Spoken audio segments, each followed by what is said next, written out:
नमस्कार दोस्तों, बहुत बहुत स्वागत है आपका सरकारी परीक्षा के इस डेली करंट अफेयर्स वाले सीरीज में। दोस्तों, आज की इस वीडियो में हम चर्चा करने वाले हैं कि कौन ओएनजीसी के नए महानिदेशक बने हैं और बांग्लादेश ने किस देश से नया फाइटर जेट प्लेन खरीदा है। साथ ही साथ भारत ने सर्वाइकल कैंसर की कौन सी नई वैक्सीन की लॉन्चिंग की है। ऐसे न्यूज पे आज हम चर्चा करने वाले हैं, तो आप हमारे साथ वीडियो के लास्ट तक जरूर बने रहिएगा और कोशिश कीजिएगा कि जो भी आपको यहाँ पे इंपॉर्टेंट इंफॉर्मेशन लग रही है उसे कहीं नोट डाउन जरूर कर ले। तो दोस्तों, बढ़ते हैं हम अपने डेली करंट अफेयर्स वाले सीरीज में और देखते हैं हमारे कौन कौन से करंट अफेयर्स पे आज हम चर्चा करने वाले हैं जो हाल ही में घटे हैं। सबसे पहला हमारा न्यूज है कि T20 मैच में 3500 रन पूरे करने वाले पहले बल्लेबाज कौन बन गए हैं। यानी आप मैच को देखते होंगे, उसमें 3 फॉर्मेट होते हैं, टेस्ट, वनडे और T20।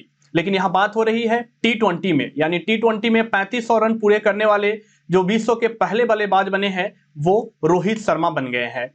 और इन्होंने ये जो ख्याति प्राप्त की है वो अभी एशिया कप हो रहे हैं और इन्होंने हांगकांग से जो भारत का मैच हुआ है उस मैच में ये रन बनाकर इस ख्याति को इन्होंने प्राप्त किया है। और इनके बाद जिनका नंबर है वो है न्यूजीलैंड के बल्लेबाज मार्टिन गुप्टिल। इनका जो टोटल स्कोर है वो 3497 रन है। और उसके बाद है हमारे देश के विराट कोहली, जिनका टोटल रन है 3402 रन। लेकिन 3500 रन जिन्होंने कंप्लीट किया है वो है रोहित शर्मा। और रोहित शर्मा एशिया कप में ये ख्याति इन्होंने प्राप्त किया है। तो हम एशिया कप में अगर रोहित शर्मा का देखें कि ये कब से खेल रहे हैं, तो 2008 से ये एशिया कप खेल रहे हैं। और अभी जो इन्होंने रिकॉर्ड बनाया है वो हांगकांग के साथ जो भारत का मैच हुआ है एशिया कप में, उसमें इन्होंने रिकॉर्ड बनाया है। ये तो T20 में सबसे ज्यादा रन इन्होंने बनाया है। लेकिन अब हम देखते हैं कि कुछ एक्स्ट्रा इंफॉर्मेशन ये आपसे पूछ सकते हैं, तो इसीलिए मैंने आपके लिए यहाँ पे कुछ इंफॉर्मेशन भी पुट किया है कि टेस्ट में सबसे ज्यादा रन किस बल्लेबाज ने बनाया हुआ है। तो वो है सचिन तेंदुलकर। ये रिटायर्ड हो गए हैं लेकिन अभी तक इनका रिकॉर्ड किसी बल्लेबाज ने नहीं तोड़ा है। और जो टेस्ट में इन्होंने जो टोटल रन बनाया है वो 15,921 रन बनाया है। अब अगर वनडे की बात कर ले तो वनडे मैच में जिस बल्लेबाज ने सबसे ज्यादा रन बनाया है वो भी सचिन तेंदुलकर ही है और इन्होंने वनडे मैच में 18,426 रन बनाया हुआ है। और अभी तक इस रिकॉर्ड को भी किसी भी विश्व के बल्लेबाज के द्वारा नहीं तोड़ा गया है। आगे बढ़ते हैं, देखते हैं हमारा अगला न्यूज। अगला न्यूज है कि ऑल इंडिया रेडियो के न्यूज सर्विस डिवीजन के नए डायरेक्टर जनरल कौन बने हैं। तो डॉक्टर वसुधा Gupta ji all India radio के न्यूज सर्विसेज डिवीजन के ये नए डायरेक्टर जनरल बन गई है। और इनके पास जो अगर हम सूचना और प्रसारण मंत्रालय में एक्सपीरियंस की बात कर ले तो टोटल 32 इयर्स की एक्सपीरियंस है। और इस अपॉइंटमेंट से पहले ये पीआईबी की डायरेक्टर जनरल के रूप में ये कार्य कर रही थी। पीआईबी यानी कि प्रेस इंफॉर्मेशन ब्यूरो, ये आप याद रखिएगा। और इनकी जो नियुक्ति की गई है वो ऑल इंडिया रेडियो के डायरेक्टर जनरल के रूप में की गई है। और इन्होंने जिनका स्थान लिया है वो है एन वेणुधर रेड्डी। इन्होंने एन वेणुधर रेड्डी के जगह पे इन्हें ऑल इंडिया रेडियो के डायरेक्टर जनरल के रूप में नियुक्त किया गया है। ऑल इंडिया रेडियो को आप सब जानते होंगे क्योंकि ये प्रसार भारती का एक डिवीजन है और इसकी जो फाउंडेशन रखी गई थी वो 1936 में रखी गई थी। ऑफिशियली ऑल इंडिया रेडियो को आकाशवाणी बोला जाता है। 1956 से इसका नाम चेंज कर दिया गया था और आकाशवाणी नाम रख दिया गया था। हालांकि इसकी जो फाउंडेशन की गई थी वो ऑल इंडिया रेडियो के नाम पे की गई थी 1936 में। लेकिन 20 साल बाद जो है इसके नाम को ऑफिशियली जो है वो आकाशवाणी रख दिया गया। और अगर हम पूरे वर्ल्ड की बात कर ले तो पूरे वर्ल्ड में हमारा ऑल इंडिया रेडियो, जिसे हम आकाशवाणी बोलते हैं, तो ऑल इंडिया रेडियो पूरे वर्ल्ड में दूसरा स्थान रखता है रेडियो नेटवर्क के फील्ड में। आगे बढ़ते हैं, देखते हैं हमारा अगला न्यूज। अगला न्यूज ये है कि एक प्लेयर है कॉलिन डे ग्रैंडहोम। इन्होंने इंटरनेशनल क्रिकेट से संन्यास ले लिया है। अब आपसे हम चर्चा करेंगे कि ये प्लेयर कहां के हैं और इन्होंने इंटरनेशनल क्रिकेट से जो संन्यास लिया है तो संन्यास लेने से पहले इनकी उस टीम के लिए क्या भूमिका रही है। तो ये न्यूजीलैंड के ऑलराउंडर है, नाम है कॉलिन डे ग्रैंडहोम, नाम याद रखिएगा। और इन्होंने घोषणा की है कि ये इंटरनेशनल क्रिकेट से संन्यास ले रहे हैं। ये न्यूजीलैंड को रिप्रेजेंट करते हैं। हालांकि अगर इनकी बात कर ले तो ये जिम्बाब्वे के बॉर्न खिलाड़ी है, यानी इनका जन्म जो हुआ है वो जिम्बाब्वे में हुआ है, लेकिन इन्होंने जो क्रिकेट खेला है वो न्यूजीलैंड टीम के लिए खेला है। और इन्होंने जो टेस्ट मैच में यानी कि इंटरनेशनल क्रिकेट में इन्होंने जो डेब्यू किया था वो साल था 2012, और इन्होंने टोटल 29 टेस्ट मैच खेले हुए हैं। और अगर न्यूजीलैंड की बात कर ले तो इसमें इन्होंने टोटल 29 मैच में इनका जो टोटल स्कोर रहा है वो 1432 रन का रहा है, जिसमें इनके नाम 49 विकेट्स भी शामिल है। और इन्होंने जो टोटल वनडे और टी20 जो खेला है उसकी संख्या, वनडे की बात कर ले तो 45 वनडे इन्होंने खेला हुआ है, और टी20 जो खेला है इन्होंने 41 मैचेस अपने नाम इन्होंने किया हुआ है। आगे बढ़ते हैं, देखते हैं हमारा अगला न्यूज। अगला न्यूज है कि ओएनजीसी के नए अंतरिम चीफ यानी कि इंटरिम चीफ किसे बनाए गए हैं। तो उनका नाम है राजेश कुमार श्रीवास्तव। ये ओएनजीसी के नए इंटरिम चीफ बन गए हैं, और पिछले 17 महीनों में ये इंटरिम चीफ ओएनजीसी के बनने वाले तीसरे व्यक्ति है। इसका मतलब यही है कि अभी तक गवर्नमेंट के द्वारा ओएनजीसी के कोई भी परमानेंट चीफ के रूप में नियुक्त नहीं किया गया है।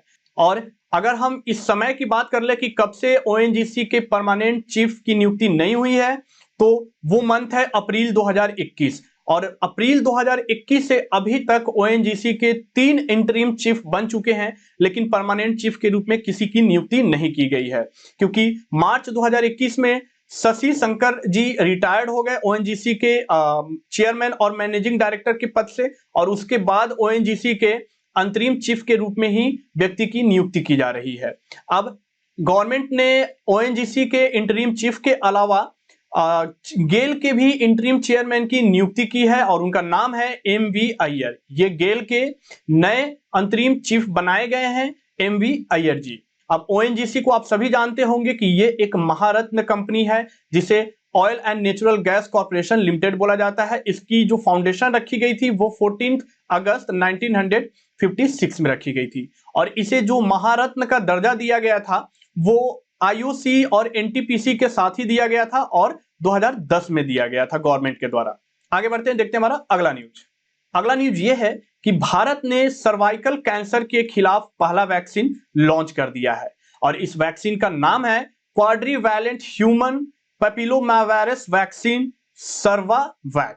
इस वैक्सीन का जो नाम रखा गया है वो सर्वावैक रखा गया है, और ये जो वैक्सीन भारत के द्वारा जो लॉन्च किया गया है ये घरेलू तरीके से बनाया हुआ वैक्सीन है, और इस वैक्सीन के हेल्प से अब सर्वाइकल कैंसर को खत्म किया जा सकता है। और इस वैक्सीन की जो लॉन्चिंग की गई है वो हमारे देश के विज्ञान और प्रौद्योगिकी मंत्री, जिनका नाम जितेंद्र सिंह है, उनके द्वारा किया गया है। और इस वैक्सीन को जो डेवलप किया गया है वो सीरम इंस्टीट्यूट ऑफ इंडिया के द्वारा डेवलप किया गया है। सीरम इंस्टीट्यूट ऑफ इंडिया अभी कई सारे न्यूज में है, क्योंकि जब से कोविड आया है, कोविड वैक्सीन को बनाने के कारण जो है इस इंस्टीट्यूट को अब लोग जो है जानने लगे हैं। अब थोड़ी सी सर्वाइकल कैंसर की बात कर ली जाए तो सर्वाइकल कैंसर बेसिकली जो है वो 15 से 44 साल की एज की महिलाओं में ये खासकर होता है, और ये इसके होने के मेन कारण है कि जब बहुत लंबे समय तक इन्फेक्शन रह जाता है तो इसके कारण ये कैंसर होने का खतरा बना हुआ रहता है। अगर सही समय पे इसका पता कर लिया जाए तो इसका इलाज जो है वो संभव है। आगे बढ़ते हैं, देखते हैं हमारा अगला न्यूज। अगला न्यूज ये है कि एक अभ्यास का आयोजन किया गया है। अभ्यास का नाम है सारिक्स 2022, यानी कि इसी साल इसका आयोजन किया गया है।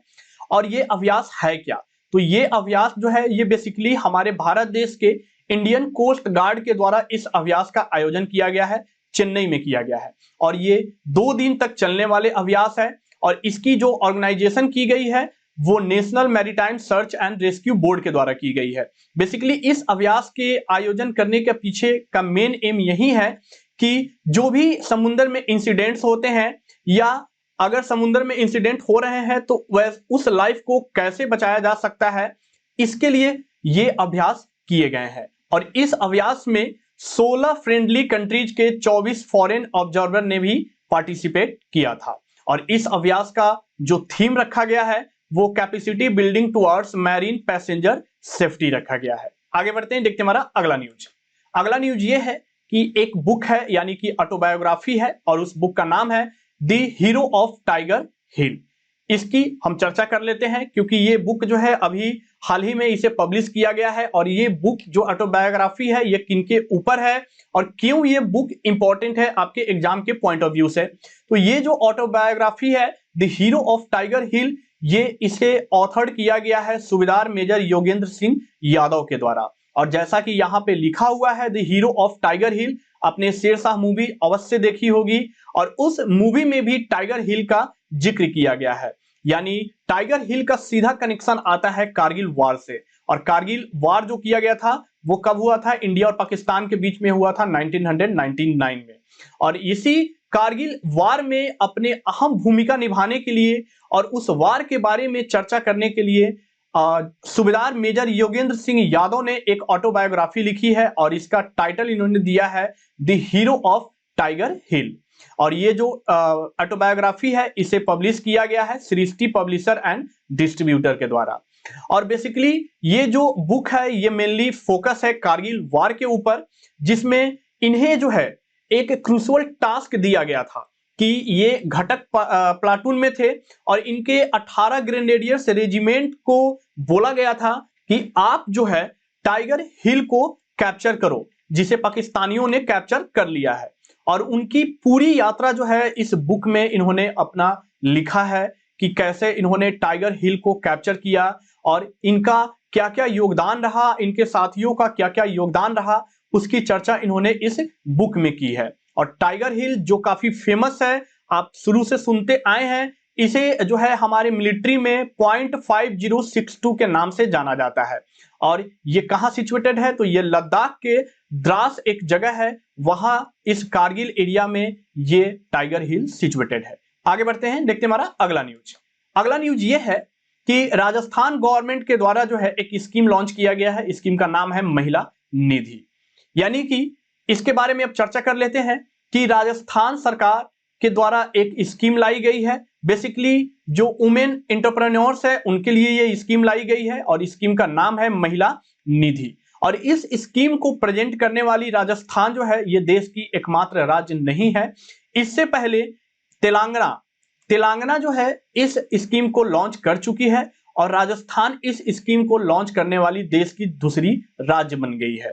अब ये बेसिकली जो स्कीम है, जैसा कि नाम से पता चलता है महिला निधि, यानी कि जो वुमेन अपना बिजनेस करना चाहती है उसके लिए ये स्कीम राजस्थान गवर्नमेंट के द्वारा लाया गया है। बेसिकली इस स्कीम के कुछ फीचर्स है जो हम डिस्कस कर लेते हैं कि आखिर इस स्कीम के तहत क्या क्या जो है फायदे महिलाओं को मिलने वाले हैं। तो बेसिकली इस स्कीम में जो भी टीम होंगी, जो महिला एंटरप्रेन्योर्स की जो टीम होगी, उनको 40,000 रुपए जो है उनके बैंक खाते में विद इन 48 आवर्स डिपॉजिट कर दिए जाएंगे। इसके लिए उनको अपना बिजनेस मॉड्यूल बताना होगा गवर्नमेंट को कि वो किस तरह की बिजनेस करना चाह रही है। और अगर वो 40,000 से ऊपर की लोन लेना चाहती हैं तो उन्हें इस लोन को बैंक खाते में आने के लिए 15 दिन लगेंगे। और अभी अगर हम बात कर ले तो राजस्थान में 2.70 लाख जो है ये ऐसे ग्रुप बन चुके हैं महिलाओं के, जो छोटे छोटे बिजनेस को वहां पे शुरू कर रहे हैं। और इन बिजनेस को बढ़ावा देने के लिए राजस्थान गवर्नमेंट के द्वारा ये स्कीम महिला निधि लॉन्च किया गया है। आगे बढ़ते हैं, देखते हैं हमारा अगला न्यूज। अगला न्यूज ये है कि सोवियत के लास्ट प्रेसिडेंट मिखाइल गोर्बाचेव की डेथ हो गई है। और ये सोवियत के लास्ट प्रेसिडेंट थे, यानी कि सोवियत यूनियन USSR, आप सब इसे जानते होंगे, जिसमें रसिया एक पार्ट था, उसी के ये लास्ट प्रेसिडेंट थे मिखाइल गोर्बाचेव। और इनकी जो है हाल ही में निधन हो गई है और 91 ईयर्स के ये थे। और अगर हम बात कर ले कि ये कब सोवियत यूनियन के ये प्रेसिडेंट बने थे, इनका टर्म कितने से कितने के बीच था, तो 15 मार्च 1990 से लेकर ये 25 दिसंबर 1991 तक ये सोवियत के प्रेसिडेंट के रूप में कार्यरत थे। और इन्होंने जो कोल्ड वॉर हुआ था सोवियत और अमेरिका के बीच में, उस कोल्ड वॉर में इन्होंने एक बहुत ही अहम भूमिका अदा की थी। बिना ब्लड शेड किए, यानी कोई भी ब्लड शेड नहीं हुआ था, इनके जो भी इस कोल्ड वॉर में योगदान थे वो रशियन आर्मीज के लिए काफी फायदेमंद थे। और इन्हें इनके अपने अच्छे कार्य के लिए इन्हें नोबेल पीस प्राइज भी दिया गया था 1990 में। और अगर हम बात कर ले कि यूएसएसआर का डिसोल्यूशन हुआ था जिसमें इन्होंने अहम भूमिका निभाई थी, उस डिसोल्यूशन को 26 दिसंबर 1991 को यानी कि यूएसएसआर का विघटन किया गया था। आगे बढ़ते हैं, देखते हैं हमारा अगला न्यूज। अगला न्यूज ये है कि हमारी पड़ोसी मुल्क बांग्लादेश ने चाइना से 36 एयरक्राफ्ट को खरीदे हैं और इस एयरक्राफ्ट का नाम है F-7B-GI। और ये जो एयरक्राफ्ट बांग्लादेश ने खरीदे हैं ये चाइना से खरीदे गए हैं, यानी कि F-7B-GI जो है ये एक मल्टी रोल जो है एयरक्राफ्ट है जिसकी मैन्युफैक्चरिंग चाइना के द्वारा की गई है, यानी चाइना के चेंगडू एयरक्राफ्ट कॉर्पोरेशन के द्वारा की गई है। और इस एयरक्राफ्ट को बेसिकली बांग्लादेश अपनी आर्मी को मजबूत करने के लिए चाइना से खरीदा है। और ये जो है काफी जो है एडवांस F-7 का एयरक्राफ्ट बताया जा रहा है। ऐसा बताया जा रहा है कि कुछ इसके फीचर्स हैं जो पहले वाले F-7 एयरक्राफ्ट से काफी अच्छे हैं। इसके कुछ फीचर्स की हम यहाँ पे चर्चा कर ले तो इसकी जो स्पीड है वो मैक 2.2 की है और ये जो है अपने साथ missile, air to air missile भी कैरी कर सकती है, लेजर गाइडेड बॉम्ब्स भी कैरी कर सकती है और जीपीएस गाइडेड बॉम्ब्स भी कैरी कर सकती है और यहां तक कि ड्रॉप टैंक भी अपने साथ ये कैरी कर सकती है। और इसके अलावा अगर हम देख ले तो 3000 पाउंड के ये रॉकेट को भी अपने साथ जो है कैरी करने में सक्षम है। ठीक है, तो दोस्तों अब इस करंट अफेयर्स को जो मैंने आपके साथ चर्चा किया है ये हाल ही में हुए जो है घटे करंट अफेयर्स है जो आपके एग्जाम में पूछे जा सकते हैं। अब आपके एग्जाम में करंट अफेयर से कैसे सवाल बन सकते हैं उसको थोड़ा देख लेते हैं। तो यहां आपको कुछ प्रश्न दिख रहे हैं, ये प्रश्न अभी जो मैंने करंट अफेयर्स आपके साथ डिस्कस किया उसी के आधार पर है और यहां तो आपको 2-3 प्रश्न ही दिख रहे हैं, लेकिन अगर आप इससे जुड़ी हर एक प्रश्न को लगाना चाहते हैं, देखना चाहते हैं तो आप हमारे ऑफिशियल वेबसाइट sarkaripariksha.com पे जाइए। वहां पे डेली करंट अफेयर्स क्विज का सेक्शन है, आप उस क्विज के सेक्शन में जाइए और हर एक दिन का डेली करंट अफेयर्स क्विज जरूर लगाइए। इससे आपको करंट अफेयर्स को डिटेल में आप यहां तो पढ़ ही ले रहे हैं, वहां पे आपको एग्जाम में करंट अफेयर्स से कैसे सवाल बन सकते हैं वो भी आप वहां से पढ़ पाएंगे। तो सबसे पहले इस क्वेश्चन को डिस्कस कर लेते हैं। हमारा क्वेश्चन है कि राजेश कुमार श्रीवास्तव को किस सरकारी फॉर्म का अंतरिम प्रमुख नियुक्त किया गया है। अभी मैंने जैसा कि आपको बताया कि महारत्न ONGC के अंतरिम प्रमुख के रूप में राजेश कुमार श्रीवास्तव को नियुक्त किया गया है। दूसरा है भारत ने सर्वाइकल कैंसर के खिलाफ अपना पहला टीका QHPV सर्वावैक लॉन्च किया है।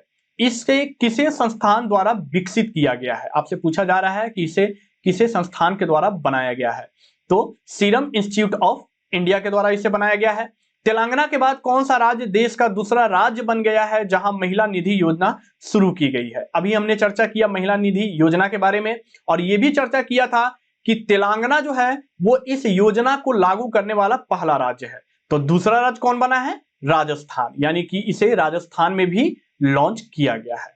तो दोस्तों ऐसे करंट अफेयर्स आपके एग्जाम में पूछे जा सकते हैं, तो कोशिश करें कि इस वीडियो को देखने के बाद आप सरकारी परीक्षा के ऑफिशियल वेबसाइट पे जाएं और वहां करंट अफेयर्स को आप वहां फिर से डिटेल में भी पढ़ सकते हैं, वन लाइनर के फॉर्म में भी पढ़ सकते हैं, यहां तक कि आप वीकली करंट अफेयर्स भी पढ़ सकते हैं और वहां पे न्यूज एनालिसिस भी हमारे द्वारा प्रोवाइड की जाती है। इसका मतलब यही है कि जो हर एक दिन के हॉट टॉपिक है उसे अच्छे तरीके से एनालिसिस करके हम वहां पे रखते हैं ताकि आप उसको अच्छे से पढ़ें और जो आप पीसीएस वगैरह की एग्जाम की तैयारी कर रहे हो या डिस्क्रिप्टिव एग्जाम की तैयारी कर रहे हो या इंटरव्यू की तैयारी कर रहे हो तो आप उसे जरूर पढ़ें, वो आपके एग्जाम में काफी फायदेमंद होंगे। ठीक है दोस्तों, तो आपको अगर ये वीडियो पसंद आया है तो आप इस वीडियो को लाइक करें, अपने फ्रेंड अपने रिलेटिव के साथ जरूर शेयर करिए जो एग्जाम की तैयारी कर रहे हैं और साथ ही साथ हमें कमेंट करके जरूर बताएं कि आज आपको वीडियो कैसा लगा है। और सबसे जरूरी बात कि आप इस चैनल को सब्सक्राइब कर ले और बेल आइकन को जरूर दबा ले। धन्यवाद।